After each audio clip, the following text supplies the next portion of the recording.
So let's stand and let's open with a word of prayer. Father, we just thank you so much for this time that we can come together and look into your word, your living word, your eternal word. You're the creator of the universe, and you spoke everything into existence by your word. Then you had your word written down and recorded for us to study.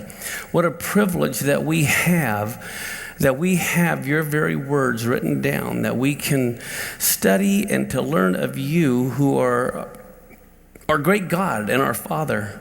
We thank you for this time in Yeshua's name. Amen. Let's go ahead and be seated. I've got a few announcements to make. How close are we to live streaming? We are on.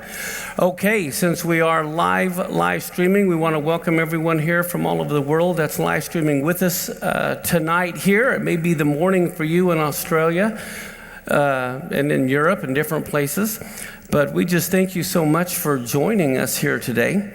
One of the announcements that I have, as you know, every Saturday morning we like to always acknowledge the visitors, those who have come the farthest. Well, I don't think anyone can beat this person. Kevin, who is sitting here in the back row, has just got done driving 48 hours nonstop from Texas just to be here with us tonight. So we just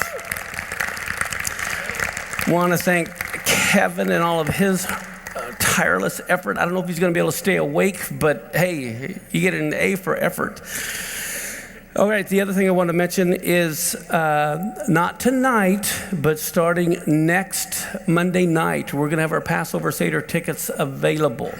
We'll be advertising them on our website as well as having available here. We'll be meeting at the Tacoma Convention Center, downtown Tacoma. Because it's on a Sunday night, we're expecting a lot of visitors coming because they can be with us on Shabbat. They can come fly in Friday night, spend Shabbat, and then have the Sunday night Seder. We've already got people from California that have already said they're going to come. But we're expecting, usually we average around 800 for our Seder, but we're expecting about 1,500 this time because we're going to really advertise it to a lot of the churches and invite them to come as well. So we just want you to know that we should have everything finalized for next Monday night. The other thing I want to mention tonight, a couple of things. One of them is I'm going to refer to this book. Now, we don't have these books at the store, but you can order this book. It's an incredible book. It's called The Time Chart of Biblical History. Is there anyone here who has not ever seen this book before? Let me give you an example of how incredible this book is. Would you please come up here, sir? Okay, I want you to hold this right here. The way this book is out, it has the genealogy of everybody from Adam and Eve, all the way, and it unfolds with the genealogy of everybody for thousands of years, and it just keeps unfolding and unfolding and unfolding. It tells you where all the nations came from and the languages and all of this, and it just keeps going and keeps going. And then when it's done, then you can turn it around on the other side. There's also this incredible chart that has all kinds of breakdowns of the wars and the battles, and that goes into the New Testament and Moses and the Exodus. But it's only like $20. And it's an incredible book. And if you want to know when the events happened in history on a timeline, this is the book to get. And I have it in my library. But you can get it on Amazon.com, I think. They also have smaller ones. The smaller ones, what they do, they just have the top half. Sometimes you can get one that just has the top half here, and it unfolds. It's a lot smaller book. But it's called The Time Chart of Biblical History, and it's absolutely incredible. So I'm going to have one of my PowerPoints. I had my wife take a picture with a camera of a small section of it to put up on the PowerPoint tonight. The other thing, because tonight we're going to be talking about Revelation, the book of Revelation and the Feast of Purim. This series of Revelation has been kind of hopscotch because of different things that are going on. But anyway, we went through Revelation talking about how the Feast of Tabernacles is in the book of Revelation, and Yom Kippur and the Feast of Trumpets. And the last time we met, we talked about Hanukkah. Well, tonight we're going to be talking about Purim. Well, I also have here, you want to come up here? This is an authentic Megillah Esther scroll. that if you guys want to, and you can see where it's kind of stitched together each page and has really cool artwork. Can you zero in on that artwork a little bit more? I don't know if you can or not, but you can see in the center here these pictures that are really cool. Okay, here she comes zooming in. But anyway, they're just really cool pictures. But after we're done, if you guys want to come up and look at this authentic Megillah Esther scroll, you sure can. It's an old scroll, so do be careful. Thank you, Dennis.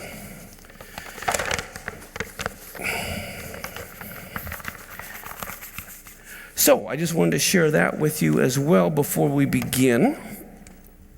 And Nancy, can you think of any other announcements I need to make? We're good? Okay. All right. Are you ready? This is going to be fun tonight. We're going to be looking at the book of Revelation and the Feast of Purim. So let's bring up the first PowerPoint. If you'll notice here, do you remember what this is called? That's your grogger. Okay, and you can see the word Hebrew Purim there. And then I have a Megillah Esther scroll kind of rolled out. And then I have all these masks. I don't know if you know, but traditionally people wear masks on Purim. Do you guys know why?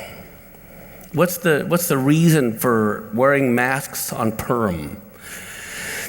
The amazing thing about Purim and wearing masks too is because everything is hidden. It's kind of like a who's who, what's going on. And if you'll notice, if you read the book of Esther, the name of God never appears. It doesn't appear anywhere. Well, it kind of does. I'm going to show you. It's hidden, though. And so everything is about hiding. As a matter of fact, what Purim is it's the book of Esther, for those that didn't know that. But it's an annual celebration. Well, every year they celebrate, and tell me if this doesn't sound like current events. They celebrate the defeat of an Iranian madman's plan to exterminate the Jewish people. Okay, that's what it's all about. Now, have you ever heard the term Megillah Esther? Okay, do you remember what that means? It's basically the scroll of Esther. That's what it is. But I want to show you something. Let's go to a PowerPoint. We're going to go to Google Translator. And here's what I want you to realize. If you put in the word to conceal, if you'll notice, it's lahester. There's the lamed means to, like to conceal would be lahester. And Esther comes from the Hebrew word hester, which means to conceal or to be hidden. Now, you look up the word revelation in your Google Translator. One of them is going to be that word right there, the Gimel, Lamed, Vav, Yud, Galui. And guess what? Here's what it means. That word means basically to reveal, okay, or revelation. So what that means is this. When we look at Megillah Esther, her name means to conceal, and the word Megillah, the root word, means to reveal. Okay, so what this is the revelation of what has been hidden. All right? It's the revelation of that which has been concealed or that which has been hidden. And when you think of the book of Revelation, what is it? It's the revealing of those things that have been sealed. You think of Daniel's book, seal up the book, wait till the time of the end. Then you have John with the book of Revelation, the unpacking of these seals and what's going on. So Purim and Revelation are very closely tied together. Esther means that which is hidden. And the scroll, or the word for Megillah, means to reveal. So it's like the opening of the scrolls, the opening of the book of Revelation. So there's a real close tie-in here.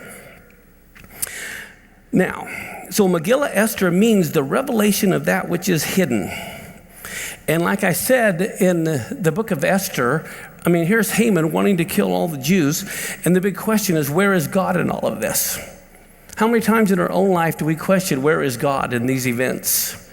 Okay, but a lot of times he's just behind the scenes. He's not seen. So we're going to look at where God is hidden in this book, and we're going to see God's handprints all over this book, even though he's not openly seen. one of the things that I want to mention, and I don't know if you guys realize this, but there's an incredible amount of duplication in the book of Esther. Here's some examples I have on your notes. There were 2 lists of the king's servants. We see in Esther 1:10, on the 7th day, when the heart of the king was merry with wine, he commanded these cool guys to come. And then in Esther 1:14, a few verses later, and the next to him was all these other guys. So you see 2 lists of names. There's also 2 reports of Esther's hidden identity. We see in Esther 2:10, Esther had not showed her people nor her kindred, for Mordecai had charged that she should not show it. And then look what happens a few verses later. Esther had not yet showed her kindred nor her people. And then look at this. There's 2 houses for women. It says, Esther 2:14, in the event she went, and on the morrow she returned into the second house of the women. And there were 2 gatherings of women. Esther 2:19, and when the virgins were gathered together the second time. So you just see there's duplication after duplication. There's 2 unscheduled appearances before the king. In Esther 5:2, it says, and it was so when the king saw Esther, the queen, standing in the court, she obtained favor in his sight, and the king held out to Esther the golden scepter that was in his hand. Okay, and then Esther drew near and touched the top of the scepter. And then what do we find in Esther 8:3 and 4? Again, Esther spoke yet again before the king, fell down at his feet, besought him with tears to put away the mischief of Haman the Agagite and his device that he had devised against the Jews. Then the king held out the golden scepter toward Esther. So you're going to see these doublets of things happening. There's dozens more. I can't mention them all. Twice, Haman's head was covered. We see this in Esther 6, verse 12 and 13. It says, and Mordecai came again to the king's gate, but Haman hastened to his house, mourning and having his head covered. Then said the king, will he force the queen also before me in his house? As the word went out of the king's mouth, they covered Haman's face. Okay, so there's all these multiple coverings. There's 2 references to the deaths of Haman's sons. In Esther 9:10, it says the 10 sons of Haman, the son of Hammedatha, the enemy of the Jews, they slew.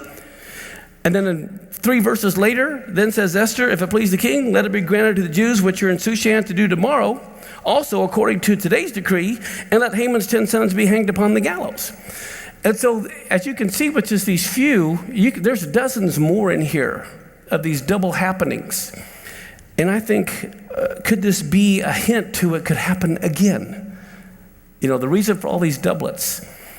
Well, the other thing that's very important is we have to look at the time frame historically of what was going on. Now, I added 2 verses here that are not on your notes if you want to just scribble these references in now. First off, this is Daniel. I want you to think of Daniel and all that happened to him. This is chapter 8 and verse 2. Daniel says, and I saw in a vision, and it came to pass when I saw that I was at Shushan in the palace. So where is Daniel? In Shushan in the palace. Well, now let's look at Esther 1:2. In those days when the king Ahasuerus sat on the throne of his kingdom, which was in Shushan in the palace.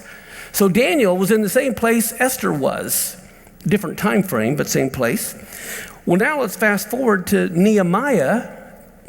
That is on your notes, but Daniel 8:2 and Esther 1:2 weren't.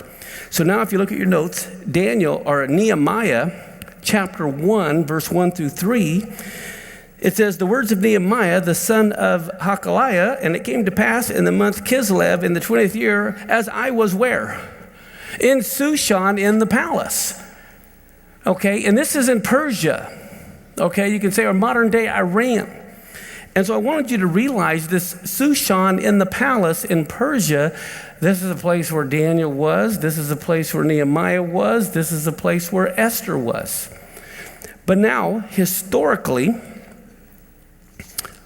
I'll show you that here in just a minute. Let's go ahead and let's look at what is going on in Nehemiah 1 through 3.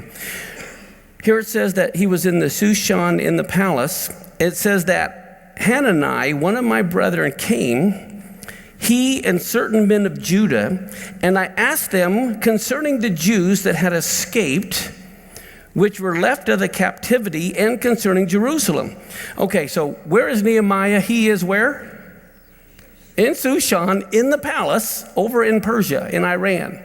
And he's asking about the welfare of the Jews over there in Jerusalem. And they said to me, the remnant that are left of the captivity there in the province are in great affliction and reproach.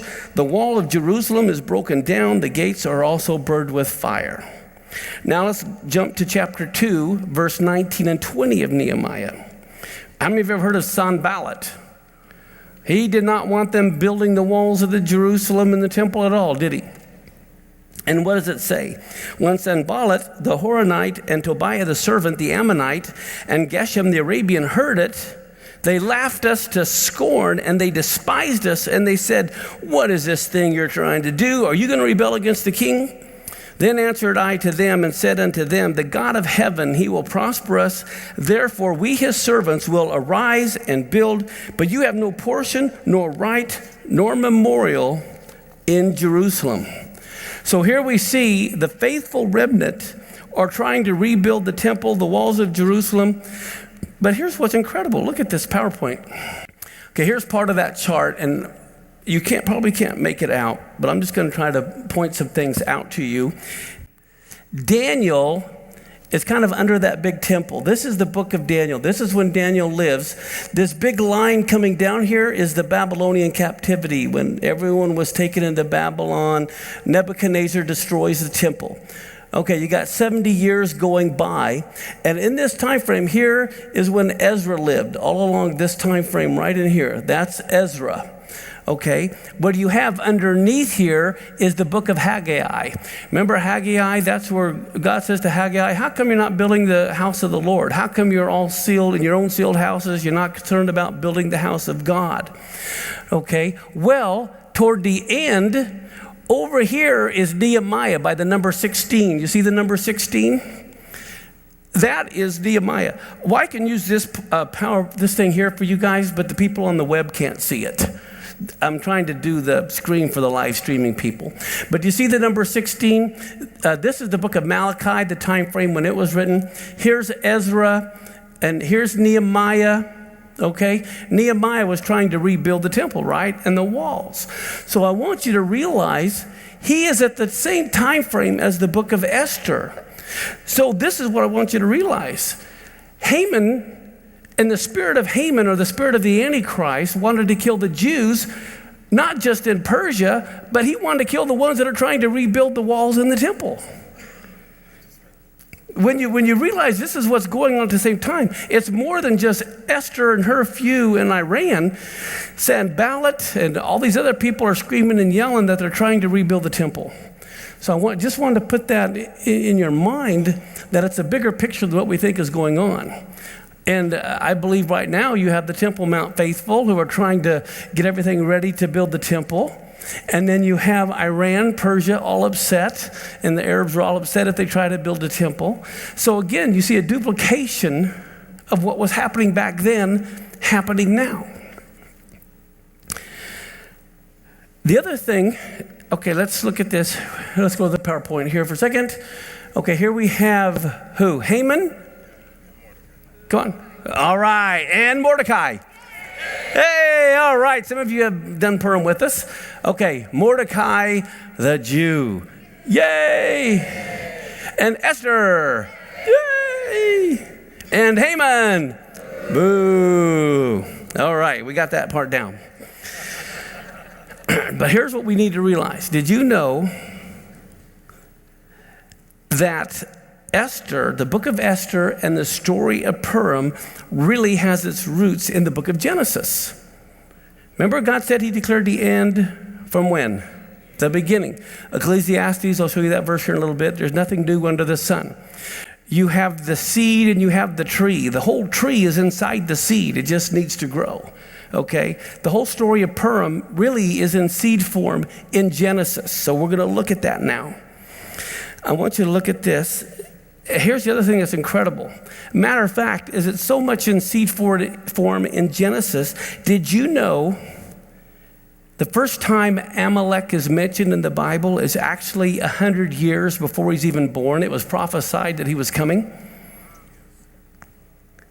Okay, let's look. In Genesis chapter 14, verse 7, it says, this is concerning Abraham. It says, and they returned and came to En-Mishpat, which is Kadesh, okay, and smote all the country of who? And Amalek wasn't even born yet. And it's already talking about the Amalekites. Amalek isn't born until Genesis 36, which is the second time he's mentioned. We see in Genesis 36:12, and Timnah was concubine to Eliphaz, Esau's son, and she bare to Eliphaz who? Amalek. These were the sons of Adah, Esau's wife. And I have the word Amalek there. Okay, so here you have him mentioned 100 or 200 years before he's born, and now we see that he's born. Well, let me show you something how incredible God is. Take a look at this. Yes. Okay, here is Genesis 14:7. Hebrew is right to left. Okay, so I have the first time he's mentioned right there. And then Genesis 36:12, I have the second time that he's mentioned. Do you know from the very first ayin, when he is mentioned right there in Genesis 14:7, to the final letter of his name in Genesis 36:12, when it mentions his birth, there are 12,110 Hebrew letters.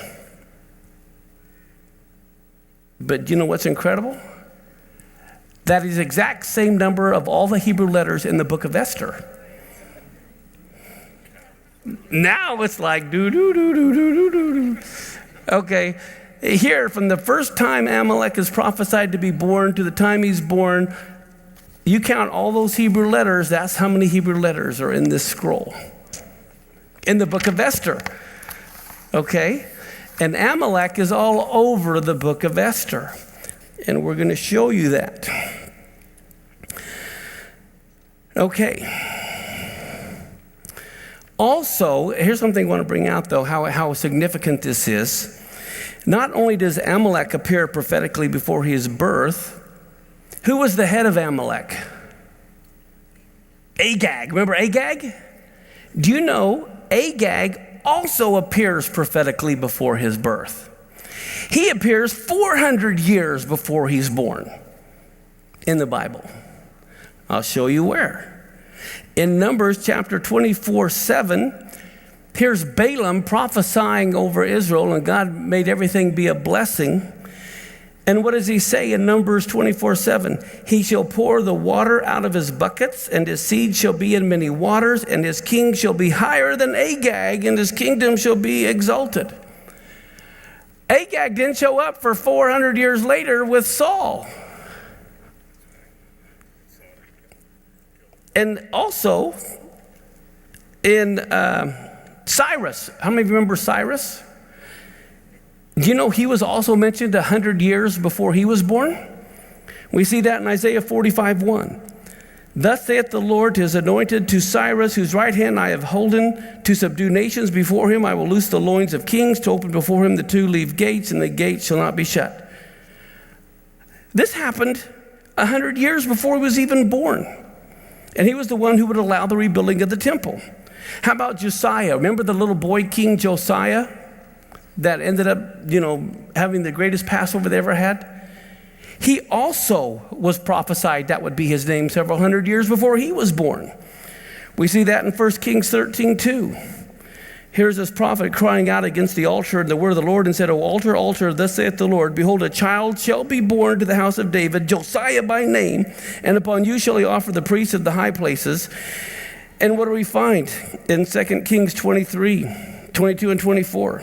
It says, surely there was not holden such a Passover from the days of the judges that judged Israel, nor in all the days of the kings of Israel, nor the kings of Judah. But in the 18th year of King Josiah, wherein his Passover was held to the Lord in Jerusalem, and it goes on and talks about what he did. And so here, there's key people that are very important. God has their name mentioned long before they're born. This is why it's so important when you realize Amalek and Agag are mentioned beforehand. Okay, so let me show you something here. Let's go to this next PowerPoint. All right, time frame wise. Okay, we're going to start from the right and go to the left. You see Esther is, and I'm just roughing it, it's probably closer to 434, but I'm just roughing. Esther is approximately 500 BC.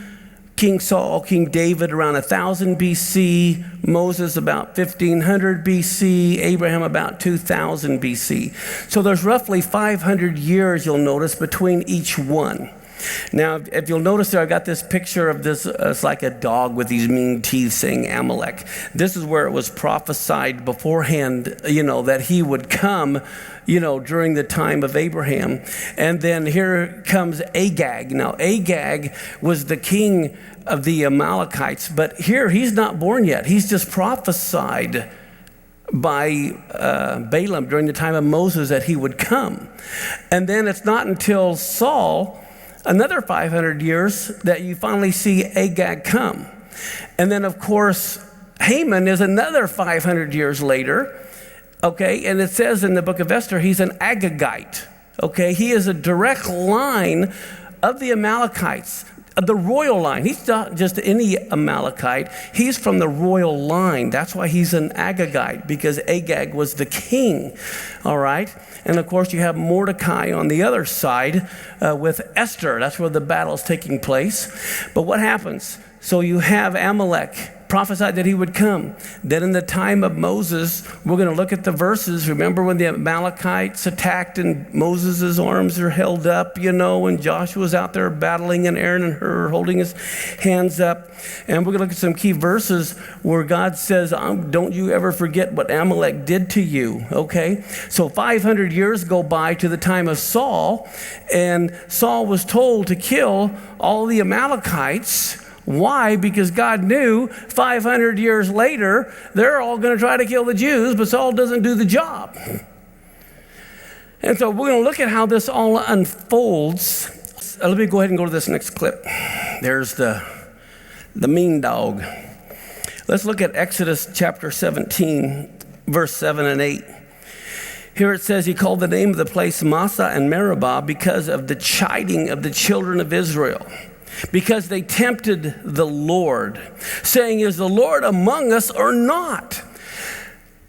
And then what does it say happened? Then came Amalek. Amalek comes in the middle of the whining and the complaining. When we're tempting the Lord, when we're whining and we're complaining, that is when Amalek has an open door. That's when they came, during the place of bitterness and rebellion. And so Amalek came and he fought with Israel in Rephidim. And in Exodus 17, it goes on to say in verse 13 through 16 that Joshua discomfited Amalek and his people with the edge of the sword. And the Lord said to Moses, write this for a memorial in a book and rehearse it in the ears of Joshua.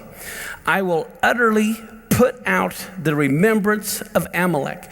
So what does God want to do? He does not want us to ever remember Amalek. Right? Isn't that what it says? I want to put out the remembrance of Amalek. I don't ever want anyone to ever remember him again from under heaven. So Moses built an altar, and he called the name of it Jehovah Nisi, for he said, because the Lord has sworn that the Lord will have war with Amalek from generation to generation. Okay, so do you remember the little Amalek that was sliding across the screen? 500 years, another 500 years, another 500 years. What this verse is saying is in every generation there will be an Amalek who wants to destroy Israel. That's in every generation there is an Amalek who wants to destroy Israel. We had Hitler last generation, and now we got Iran.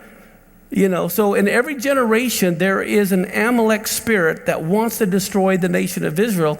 And then each generation, it's the nations, God looks at them to see how they respond. That's why it is so important for America not to give in to the Amalek spirit. And Psalms 83, verse 3 and 8, this is a prophetic psalm that has not taken place yet. And look what it says.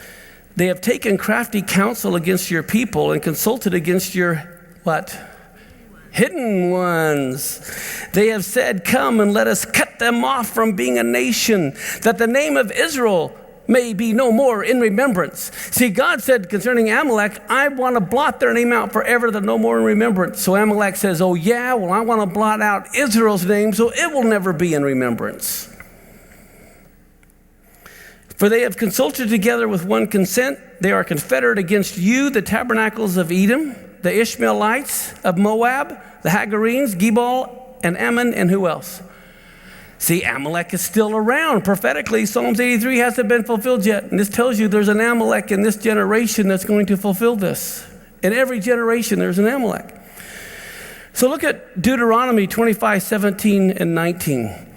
God says, I want you to remember what Amalek did to you by the way when you came out of Egypt. Look what Amalek did. How he met you by the way and smote the hindmost of you, even all that were feeble behind you, when you were faint and weary. And he feared not God. Therefore it will be when the Lord your God has given you rest from all your enemies round about, in the land which the Lord your God gives you for an inheritance to possess it, that you shall blot out the remembrance of Amalek from under heaven, and don't forget it. Okay, I'm supposed to remember what Amalek did, and I'm supposed to remember to blot out the remembrance. So don't you forget to forget. Okay, so it's, okay. Now here's the one thing that's interesting. Isaac had Jacob and Esau, right? Guess who Esau's grandson was? Amalek. Amalek was Esau's grandson. But here's what's interesting. At the same time that Amalek was alive, so was Jacob's grandson. So you have Isaac here, you have Jacob and Esau. Esau's grandson is Amalek, and who's Jacob's grandson? Peretz. Remember the story of the kid that stuck his hand out and pulled it back in? They tried a red string on it, and all who came out first? Okay, well, from Peretz comes the Messiah. All right, that's the Messiah's line. So I think it's interesting that at the same time Esau's grandson Amalek is born, you also have Peretz bringing in the generation of the Messiah born. In Genesis 38:29, we find this. It came to pass as he drew back his hand, behold, his brother came out, and she said, how have you broken forth? This breach be upon you. Therefore his name was called Peretz. And then what do we find in the book of Ruth, chapter 4, 18 and 22? These are the generations of Peretz. You have Hezron and Ram and Amminadab and Nahshon begat Salmon and begat Boaz, begat Obed, Jesse, and David. So you see that right there, Yeshua coming through that line of Peretz.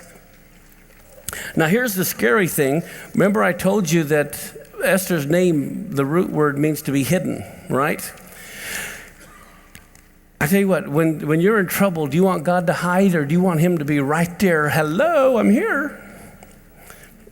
This, I think, is so scary. Look at Deuteronomy 31, verse 16 through 18.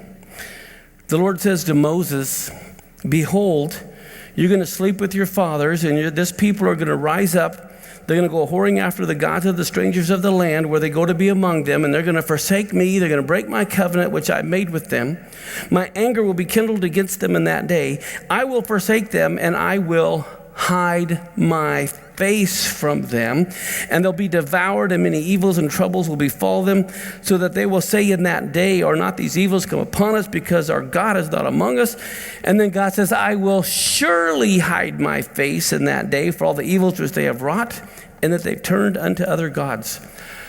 Man, I don't want to be in that situation where God just turns his face and hides his face. Well, let's look at 1 Samuel chapter 15, verse 1 through 3. Now, if you remember, 500 years has gone by from Moses to Saul, roughly 500 years. And God told Moses in Exodus and Deuteronomy, All right, when you settle in, I don't want you to forget what Amalek did. The time's going to come. I want you to destroy Amalek. Well, they now have a king, King Saul.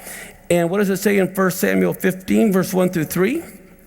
Samuel says to Saul, the Lord sent me to anoint you to be king over his people, over Israel. Now, therefore, hearken to the voice of the words of the Lord. Now, guess what the word hearken is in Hebrew? Shema. Now, what does Shema mean more than just hear? It means to hear and... Okay, so obedience is tied to hearing. And thus saith the Lord of hosts, what does God say? I remember what Amalek did to Israel, how he laid wait for him in the way when he came up from Egypt. Now is the time. Now is the time to go and smite Amalek. And so what happens? You all know the story. And in 1 Samuel 15, verse 9, it says, but Saul and the people spared Agag, and the best of the sheep, and of the oxen, and of the fatlings, and of the lambs, and all that was good. They would not utterly destroy them, but everything that was vile and refuse, that they destroyed utterly. But they kept all the good stuff. And they kept Agag. And so in verse 13 and 14, Samuel comes to Saul, and he says, Saul said to Samuel, blessed be thou of the Lord. I have performed the commandment of the Lord. Okay, now remember, he said he performed the commandment of the Lord. He's supposed to hear and obey, right? And so Samuel says, well, what means then this bleating of the sheep in my ears and the lowing of the oxen? In other words, you did not hear and obey because I hear the sheep. And so Saul, he fesses up, right?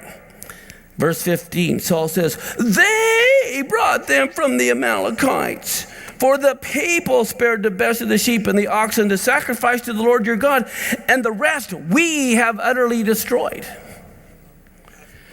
Oh man, talk about passing the buck. Yeah, it's like what kind of a king is this? Come on, man up here. You know, what is he doing? He's trying to blame all the people for sparing, but he's the one that, he sacrificed. He utterly destroyed everything else. So what do we find in verse 19 through 21? Samuel says, well, how come you did not obey the voice of the Lord, but you did fly upon the spoil and did evil in the sight of the Lord? And Saul says to Samuel, yes, I have too obeyed the voice of the Lord. I've gone the way which the Lord sent me, and I brought Agag, the king of Amalek, and have utterly destroyed the Amalekites.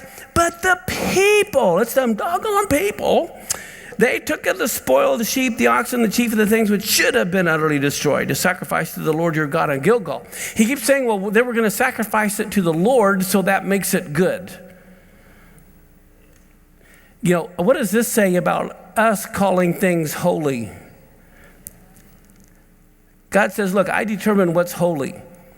And all too often we say, no, we're going to make this day holy. Guess what? That don't work. It may be holy to you, but it ain't holy to God. He determines what's holy to him. And just because you give it to the Lord, he don't like it. That's just something to think about. So let's go to 1 Samuel 15, 24 and 25. Now Saul says to Samuel, okay, I've sinned. Now in Hebrew, there's like 8 different levels of sin, actually, from just missing the mark to trying to destroy everything. And here, Saul, in his opinion, when he says sin, it's the Hebrew word, I missed the mark. Okay, I missed it a little bit. I didn't disobey like in rebellion. I just disobeyed a little bit. He says, for I've transgressed the commandment of the Lord in your words. And why did he transgress the commandment of the Lord? What does it say there? He feared the people. In other words, his religion was a religion of public opinion. He didn't have a godly religion. It's a religion of public opinion. Whatever the public is opposed to, I'll be opposed to. If they're for it, I'll be for it. It's got nothing to do with what God wants. And he says, I obeyed their voice. Now look at this. The gall. I cannot imagine. I don't know if it's just stupidity or the gall, but here, what does he say? Okay, look, I sinned a little bit, all right? I feared the people, but then he turns right around and says, now, therefore, I pray you, pardon my sin and turn again with me that I can worship the Lord. And Samuel said, no way. And then look what Saul says in verse 30. He says, okay, I've sinned, but honor me. Will you please honor me, Saul says, in front of all the people. And it's like, oh my goodness, how come you're not concerned about honoring God in front of all the people? You're more concerned, even after you've sinned, you've been caught, you're still caught up with your own honor rather than God's honor. What did he do to God's honor as the king, the one who's supposed to be in charge and not obeying God? And yet he trashed that, but he still, even after that, he doesn't want God to be honored. He wants to be honored still. He says, honor me, I pray you, before the elders of my people and before Israel, and turn again with me that I may worship the Lord, your God. He doesn't say the Lord my God. He doesn't say the Lord our God. He says the Lord your God. This is kind of an interesting point. Now in Megillah Esther, which means revealing what's hidden, as I said, nowhere do we find the name of God, but you know what? It is there hidden several times.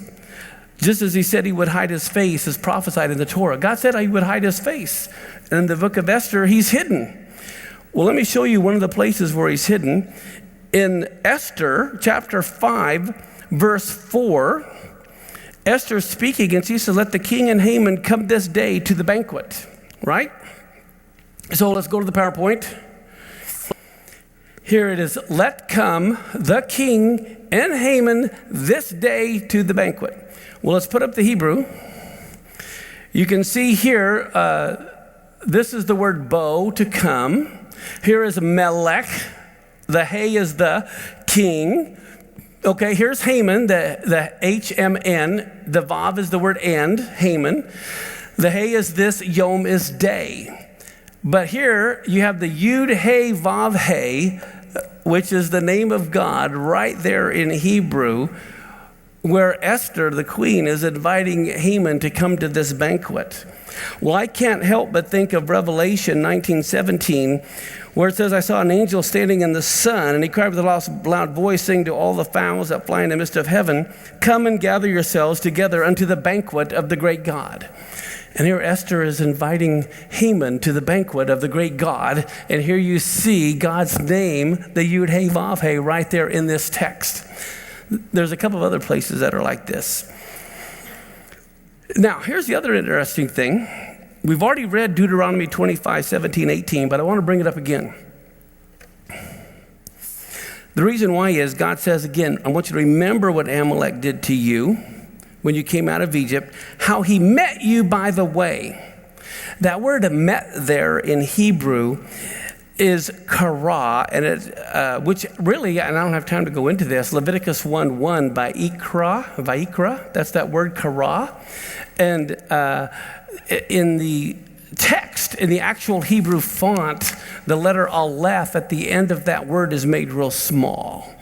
And the reason has to do with this word met. The word met there means by happenstance, by luck, by chance.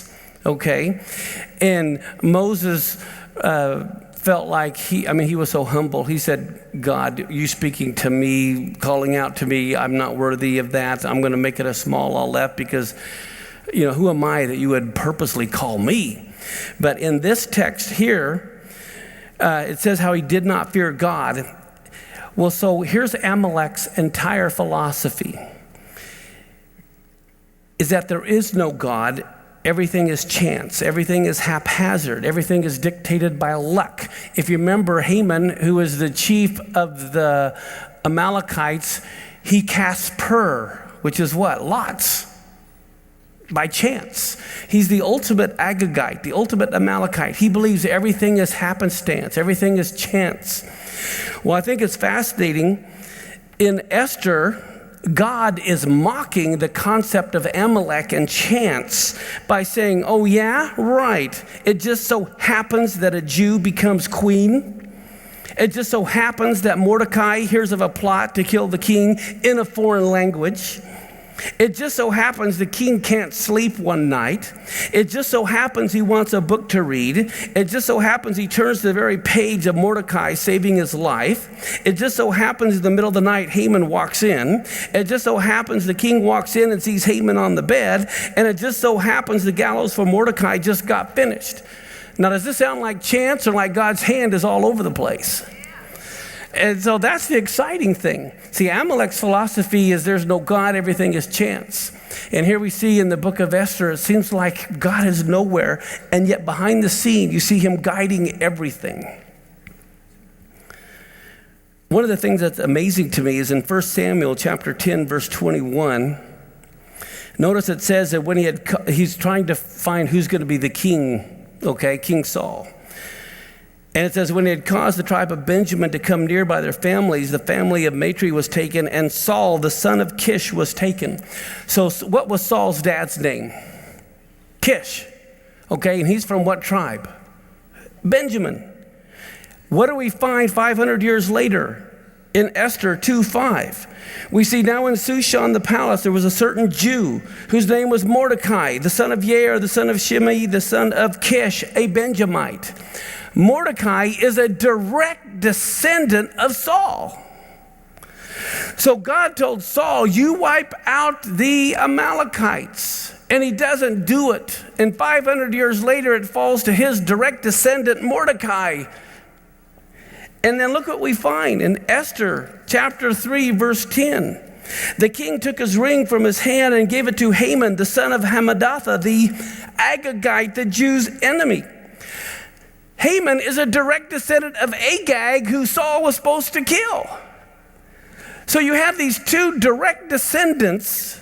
You have Saul, who wanted to spare Agag. 500 years later, you have Mordecai, the direct descendant of Saul, facing Haman, a direct descendant of Agag.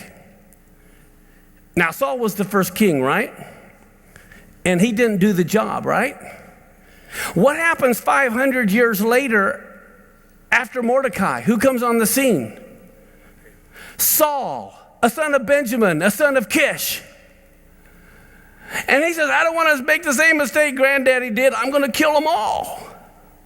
And God has to say, wrong troop, wrong people. But I just think it's interesting that you have now Rabbi Shaul, who's from the tribe of Benjamin.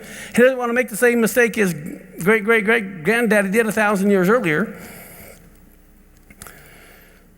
So that's why Ecclesiastes 1:9, it says, the thing that has been is that which shall be, and that which is done is that which shall be done, and there's nothing new under the sun. Now look at this, Revelation 13:1. Hey, who knows how many sons Haman had? 10 sons. And look at Revelation 13:1. I stood upon the sand of the sea, saw a beast rise out of the sea, having 7 heads and 10 horns, and upon his horns how many crowns? 10 crowns, upon his heads the name of blasphemy. Well, Haman had 10 sons. Look at Psalm 74:14. You break the heads of Leviathan in pieces. Leviathan is another name for Satan or the Antichrist. And you gave him to be meat to the people inhabiting the wilderness. Look at Job 41. Can you draw out Leviathan with a hook?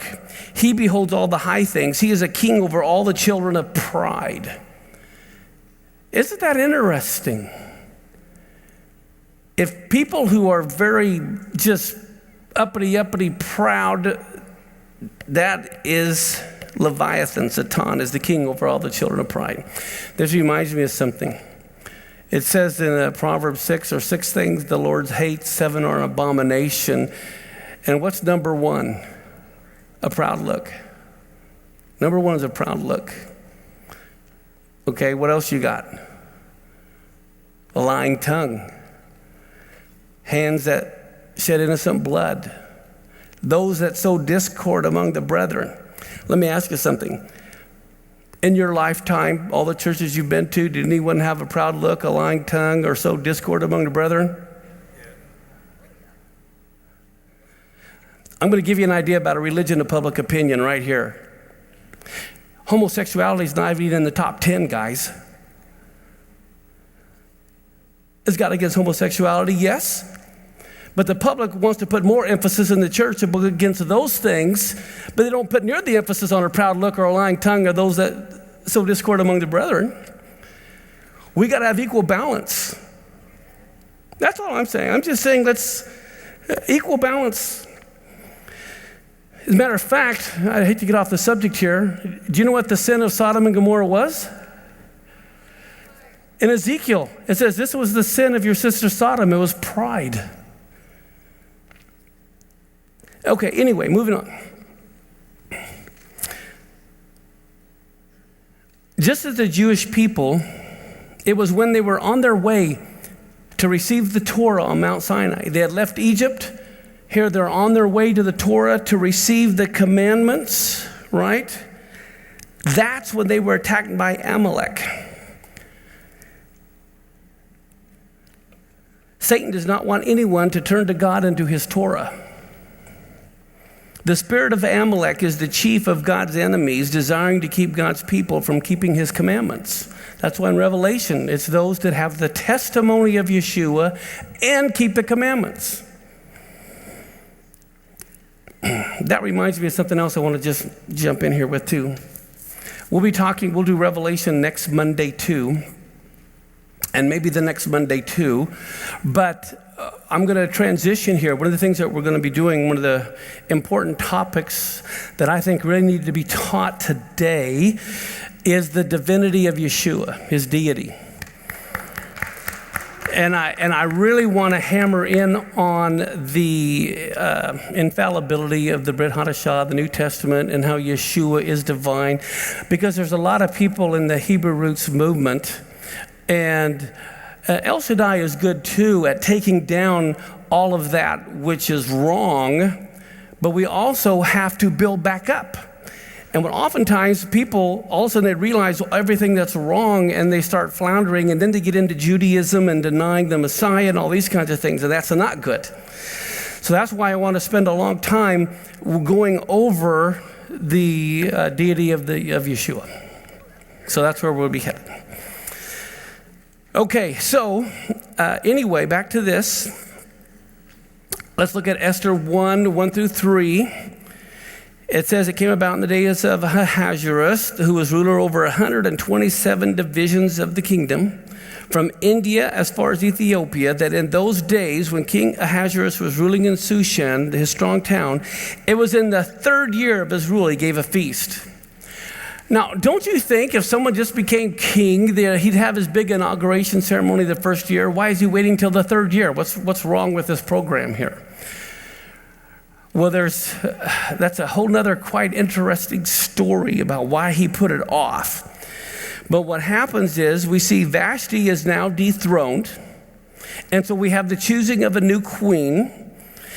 Now, how long was it from the time that Vashti was dethroned to when Esther appeared before the king to be picked? Was it a couple months, a couple years?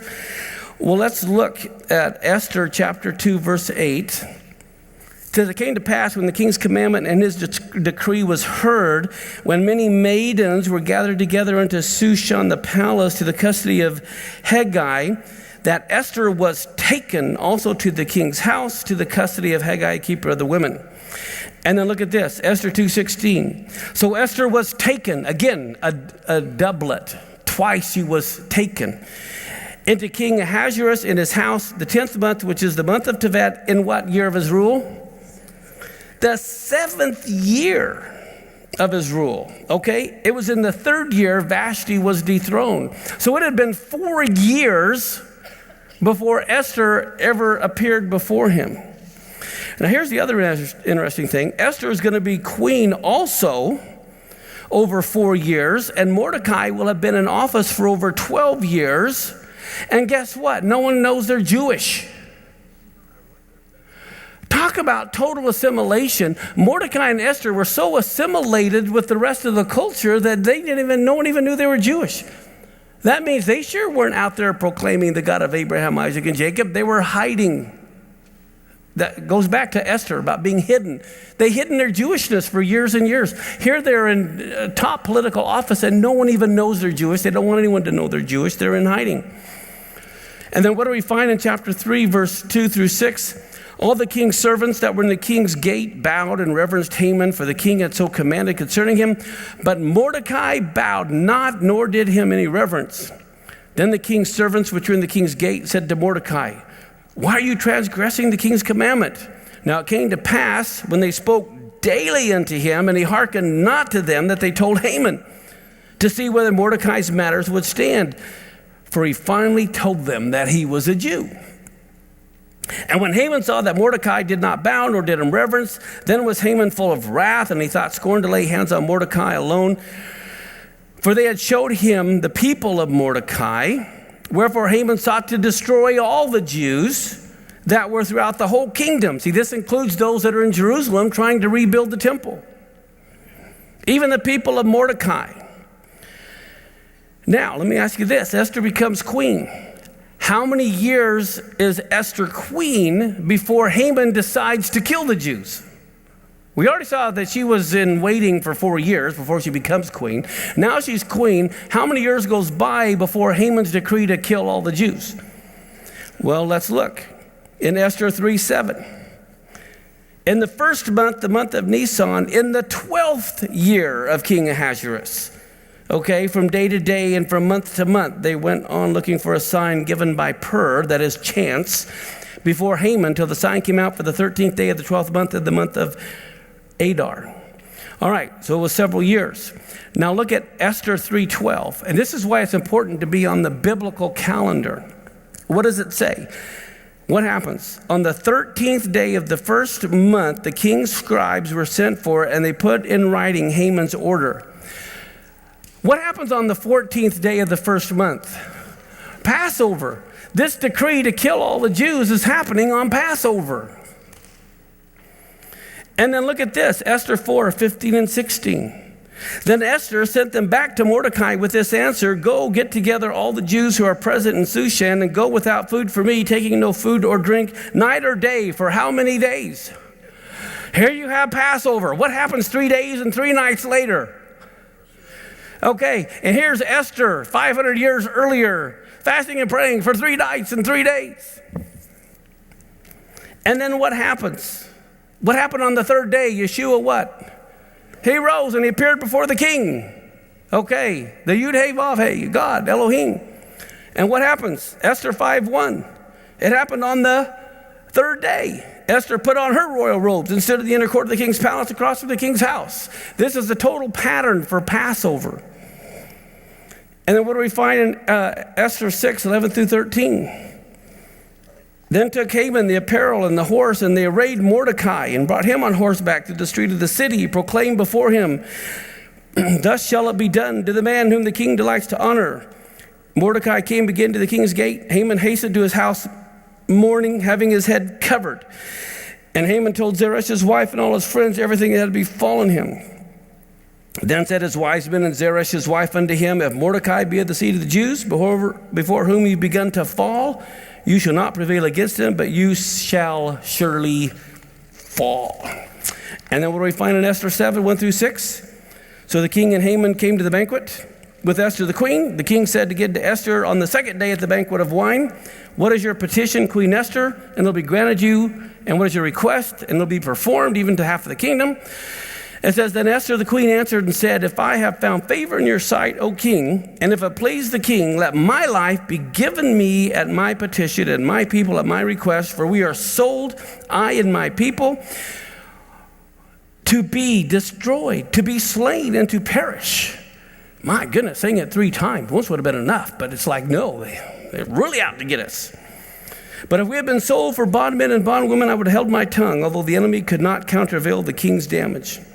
Then the king Ahasuerus answered and said unto Esther the queen, who is he and where is he that dared to presume in his heart to do so? And Esther said, the adversary and enemy is this wicked Haman. Then Haman was afraid before the king and the queen.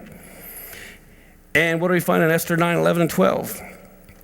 It says, on that day, the number of those that were slain in Shushan the palace was brought before the king. And the king said to Esther the queen, the Jews have slain and destroyed 500 men in Shushan the palace and the 10 sons of Haman. So we just saw the 10 sons of Haman were slain. What have they done in the rest of the king's provinces? What is your petition now? And it will be granted you. Or what is your request further? And it will be done. So guess what Esther's request was after they killed the 10 sons of Haman? In verse 13 and 14, then said Esther, if it please the king, let it be granted to the Jews which are in Shushan to do tomorrow, according to today's decree, and let Haman's 10 sons be hung upon the gallows. And the king commanded it so to be done, and the decree was given at Shushan, and they hung Haman's 10 sons. So they had already died, And after they're dead, they hung the 10 sons. Now, what's interesting, I don't know if you look at the figures, but the gallows that Haman made was actually just one big pole, and it was like 75 feet high, 7 stories high. That's how big. You count that, you add it up. And they say they hung the 10 sons one underneath the other on the poles. Okay, so it's not like it was one pole this way and they're all hanging. It was one long vertical pole, and they were hung right one below the other, attached to the poles. Well, there's something that's fascinating in Esther chapter 9, verse 6 through 9. It says, and in Shushan the palace, the Jews killed and destroyed 500 men, and then they mention the 10 sons of Haman. Now, I want to show you something about this. This is quite incredible. Let's go to our PowerPoint. You're going to see on your notes, and those that are live streaming, if you print out the notes, you can see this too. In the first name, there's a small tav right there that's in red. And then you're going to notice as you come down, there's going to be a small shin right there. And then you're going to see a great big vav. And then right there is a small zayin, the 7th letter of the Hebrew alphabet. Well, let me come over here to this next one, this next clip. Okay, if you take that large yellow vav, because it's the biggest, we're going to put it first. Then you take these other 3 letters, the tav, which was here, in the exact order, the shin, and then the zayin. If you remember, in Hebrew, every letter is also what? A number. Well, guess what year this is? Now, remember, Esther was written a long, long time ago, a couple thousand years ago. It so happens that is 5707 on the Hebrew calendar, which is 1946 on our calendar. Now, what is significant about that? Do you know, in 1946, on October 16th, which was the 7th day of Sukkot, okay, it just so happens. And remember, the Feast of Sukkot is all about the last days. It's about the Battle of Armageddon. It has to do with all of these kinds of things. On the 7th day of Sukkot in the year 5707, which corresponded to our October 16th of 1946, it was on that very day the 10 aides to Hitler were hung after being found guilty of crimes against humanity. So here you have this anomaly in the Torah with these big letters and small letters 2,000 years ago, and yet those, when put together, formed the year 1946 at the Nuremberg trials. Matter of fact, Newsweek magazine, October 28, 1946, the Foreign Affairs section, page 46, ran a story on the hanging. And here was the last paragraph that describes the death of these 10 aides to Hitler. The last one to die was Julius Streicher. Okay? Only Julius Streicher went without dignity. He had to be pushed across the floor, wild-eyed, and he was screaming the whole time, "Hail Hitler." Mounting the steps, he cried out, "And now I go to God." He stared at the witnesses facing the gallows, and guess what Newsweek said he shouted?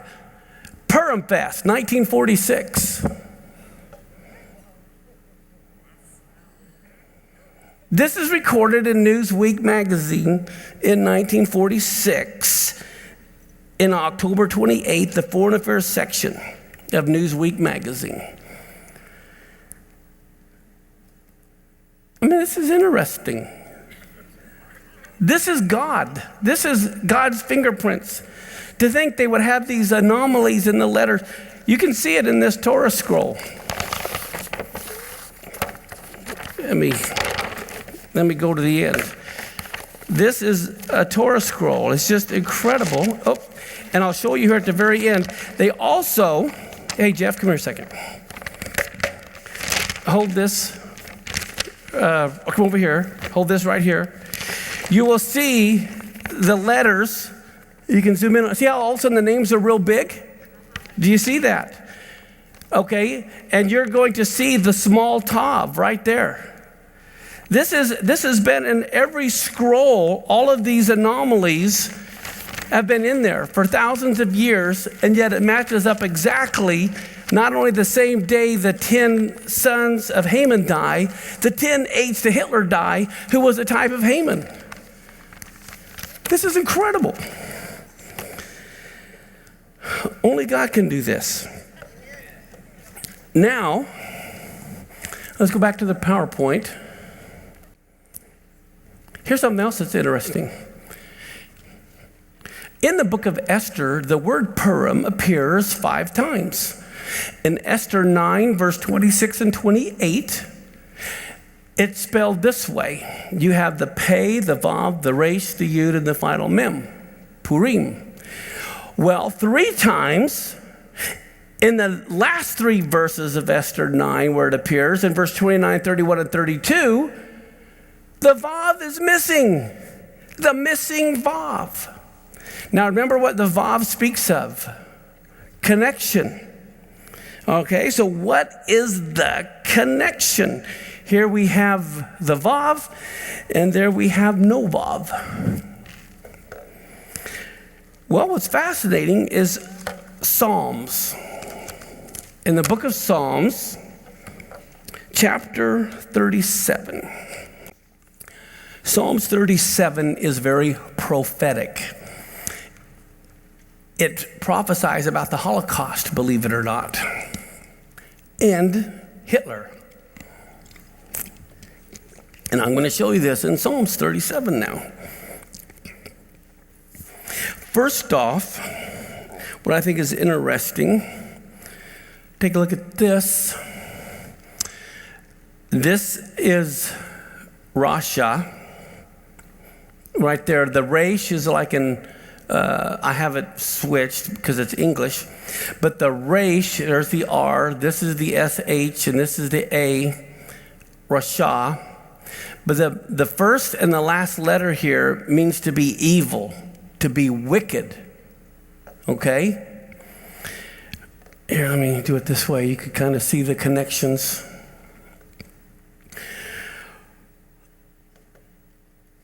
Let me go to this next one. Now watch this. Did you see the RSHA, wicked, evil? Notice what the Hitlers have. RSHA was the acronym. Wicked, evil. I just think that's incredible that that's there. 13 times that word appears in Psalms 37 that's prophesying about the Holocaust. 13 times. Now, the thing about Psalms 37, it's an acrostic psalm. You know what I mean by being an acrostic psalm? Okay, here's what you have. Here's the Hebrew Aleph Bet on the right. You have the Aleph Bet, Gimel, Dalet, Hey, Vav, Zayin, Chet, Tet, Yud, Kaf. Those are the first 11. Then you have the Lamed, Mem, Nun, Samek, Ayin, Pei, Tzadeh, Kuf, Resh, and Taf. Okay, so there's your 22 letters of the Hebrew alphabet. Well, the way Psalms 37 is set up, okay, the odd verses, it's in alphabetical order. Verse 1 begins with an Aleph, verse 3 begins with a Beit, verse 5 with a Gimel, verse 7 with a Dalet, and then it switches to even numbers. The 8th is the Hey, the 10th is the Vav. So it just merely goes along where each verse, it's about the Hebrew Aleph Bet. But then, watch what happens when it goes to the next verses. It switches back to even, but the ayin is missing. And then it goes here, and then it goes here, okay? And so what's fascinating about this, I think I made a mistake, a typo there, but the main thing is the ayin is missing. Now the ayin this should be a 40, I think. But anyway, so right here is the ayin. And what does ayin mean? Do you remember the picture language of the letter ayin? It's an eye to be seen. And nowhere is God seen in this Psalm 37 about the Holocaust. I mean, this is, it's just an incredible connection here. So you're also going to see a connection between the Holocaust and the rebirth of the state of Israel, where the Jews re-inherit the land. Look at Genesis 28 and verse 4. It says, and give you the blessing of Abraham to you and to your seed with you, that you may what? Inherit the land wherein you're a stranger. Deuteronomy chapter 3, verse 28, it says, charge Joshua and encourage him and strengthen him. He shall go over before his people and cause them to inherit the land. The phrase inherit the land specifically has to do with Israel inheriting the promised land. So let's look at now at Psalms 37, 1 through 3. And it says, tread not yourself because of evildoers, neither be thou envious against the workers of iniquity, for they shall soon be cut down like the grass and wither as the green herb. Trust in the Lord and do good, and you shall what? And what happened in 1948? They became a nation and dwelt in the land. And then look at verse 9 through 14. Evildoers shall be cut off, but those that wait on the Lord, they shall what? Inherit the land, inherit the earth. Yet a little while, and the wicked will not be. Yes, and you will diligently consider his place, and it will not be, but the meek will inherit the land. Think of the promised land of Israel. And will delight themselves in the abundance of peace. The wicked plots against the just and gnashes upon him with his teeth. The Lord will laugh at him, for he sees that his day is coming. The wicked have drawn out the sword, have bent their bow to cast down the poor and the needy, and to slay such as be of an upright conversation. Then Psalm 37, 29 through 32, again, the righteous shall inherit the land. And this is again referring to the Jews reclaiming and becoming a nation of Israel. And they're going to dwell there forever. The mouth of the righteous speaks wisdom. His tongue talks of judgment. The law of his God is in his heart. None of his steps will slide. The wicked watches the righteous and seeks to what? To slay him. Verse 34 through 36, wait on the Lord, keep his way. He shall exalt you to do what? To inherit the land. This is talking about Israel inheriting the land here. When the wicked are cut off, you're going to see it. I've seen the wicked in great power and spreading himself like a green bay tree. Yet he passed away, and lo, he was not. Yea, I sought him, but he could not be found. So Psalms 37 is an acrostic psalm. In the book of Esther, we don't see God. During the Holocaust, the question is asked, did God see what was happening? Well, often we don't see the hand of God in our own situation, but God never slumbers or sleeps, and his eye is forever upon his people and upon his land. That's what it says in the Torah. And we see that in Deuteronomy 32:10. He found him in a desert land, in a waste-howling wilderness. He led him about, he instructed him, and he kept him as what? The apple of his eye. He's always looking at him. Now, as far as the missing vavs in the word Purim, I believe when we think our connection to God is also lost, we need to realize what Psalms 37 says in the statement that was given to the letter Vav. In the acrostic psalm, Psalms 37, verse 10 and 11 was given to Vav, which speaks of connection. And it says, for yet a little while, and the wicked will not be. Yea, you shall diligently consider his place, and it shall not be. But the meek shall inherit the earth and shall delight themselves in the abundance of peace. We have that connection to God that is there. Amen? So thank you very much. That is Revelation and Purim.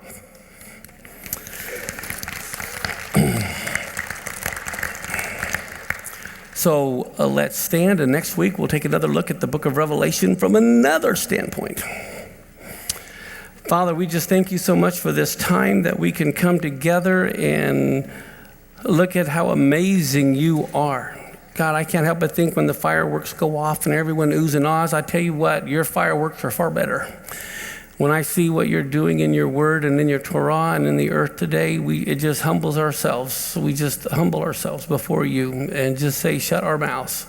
And we stand before a holy God, and we want you to know that we realize you are in charge of heaven and earth. You're still in control. And we just submit ourselves to you, and we love you. And I just ask right now that you give everyone a safe trip home. And for those that are live streaming, that you would truly just bless them, and may your face shine upon them. In the name of Yeshua HaMashiach, amen. Thank you. Thank you for studying with us today. If you have any questions regarding the material discussed, please contact me at my email address. It's pastormark@elshaddaiministries.us. Be blessed and shalom.